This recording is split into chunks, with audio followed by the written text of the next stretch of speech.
Hey, how we going, guys? Mick here from Knob Cartel, back with another kick-ass beer review.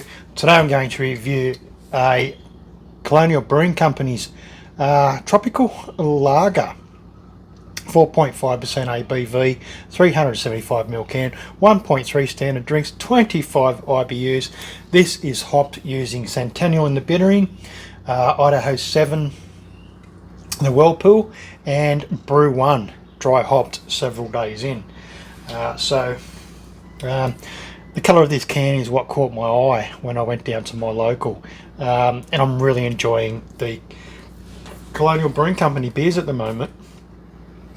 Always picked up their beers. I love their small ales, and definitely their big stout there, not long been released, which come back a few videos.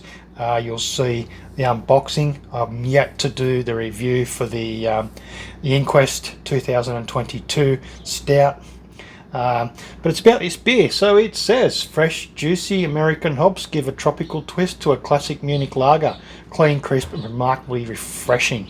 So it uses a touch of crystal and obviously Munich malt.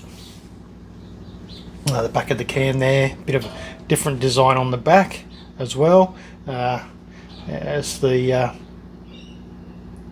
pretty much the run-of-the-mill labelling for Colonial Brewing, with a back label, which is really cool.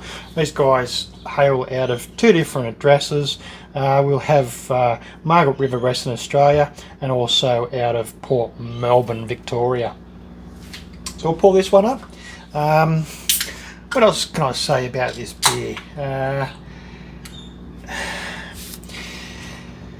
They're calling for big tropical notes, which I'm picking up on the crack of the can. I better hold that up in front of the camera so you can see what's going on. That colour is really good. A touch of crystal malt.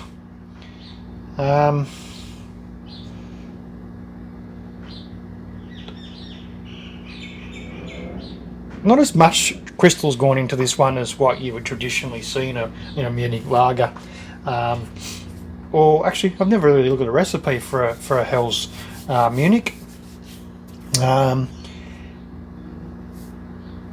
don't think I've ever used crystal in mine. I think I used something else to bring through the biscuit notes that a Hell's Munich or a Hell's lager requires. So, as we can see, nice head,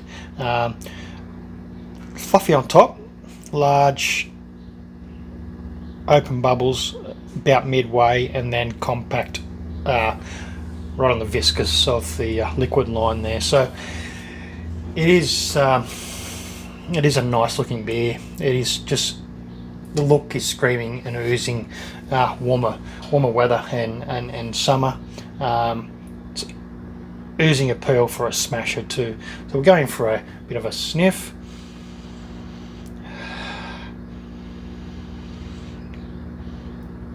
So they're saying big pineapple notes. I'm picking up a little bit of pineapple, but I'm picking up more of that slight piffiness, pine, and most definitely melon and tropical fruits. Not a lot of pineapple there. I'm picking up that Munich malt, which is what you want. You want that to be, you definitely want that there to be in the aroma. It's going for a taste. It's a little one to sort of coat the palate first.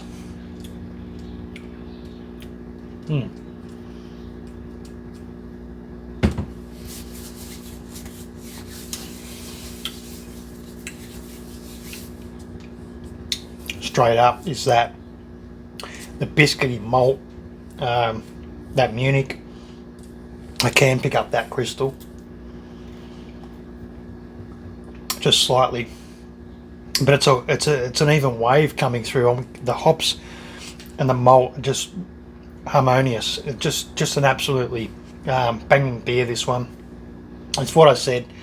It screams, it oozes the warmer weather and summer smashes. For a 4.5%, 1.3 standard drink beer. You can have a couple of these and still walk home, if you know what I mean, and be satisfied. Melon is what I'm getting, and a little bit of pithiness. Really enjoying my my hoppy lagers, tropical lager. This is probably just pipped at the gate. My favourite hoppy lager. Only just.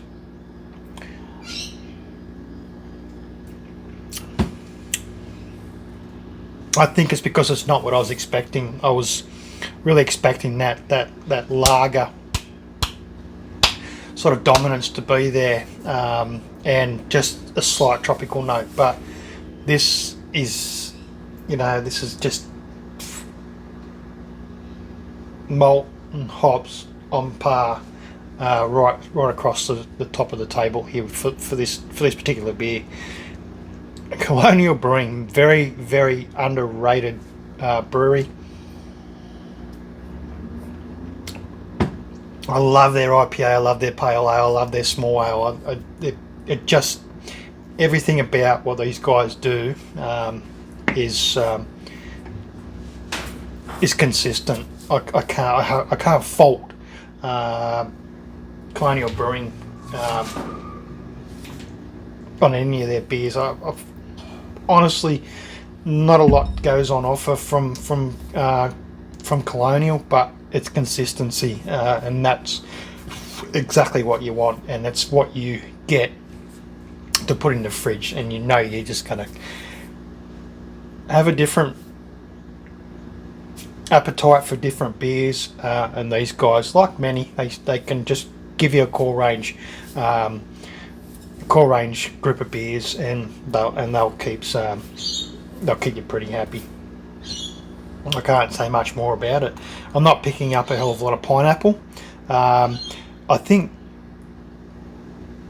it is a misconception when it comes to Brew 1 hops, because this using Centennial for the bittering, Idaho 7, which I'm picking up the Idaho 7 quite good. 25 IBUs of the Centennial. That Centennial descript, that trait is there for Centennial. Idaho 7 is the big player in this one, and Brew 1 is definitely playing second fiddle to that whirlpool from the Idaho 7. For those that have brewed with Brew 1, for me, it's my personal opinion. I've heard others say it as well. They don't necessarily get that pineapple that Brew 1's supposed to be synonymous for, and for quite a few of us, we're not getting it. So whether it's, you need to add a little bit more, you need to add a hell of a lot of Brew 1 to get that trait. But it is definitely a descriptor that is, as I mentioned, plays second fiddle to Idaho 7. Idaho 7 is another big go-to hop for quite a few of us that brew, quite a few of us that stay in touch and discuss brewing on a private level. Idaho 7 seems to be the hop that keeps coming back and keeps getting talked about in certain discussions, and a pretty good reason for it. Anyway, that's Colonial Brewing Company's tropical lager. If you haven't tried it, go out and grab one, grab two, grab three, grab six, grab a carton. I'm pretty sure when you're sitting by the pool or you're having a family barbecue or something like that, that beer's going to keep you pretty happy, go along with your snags. Cheers.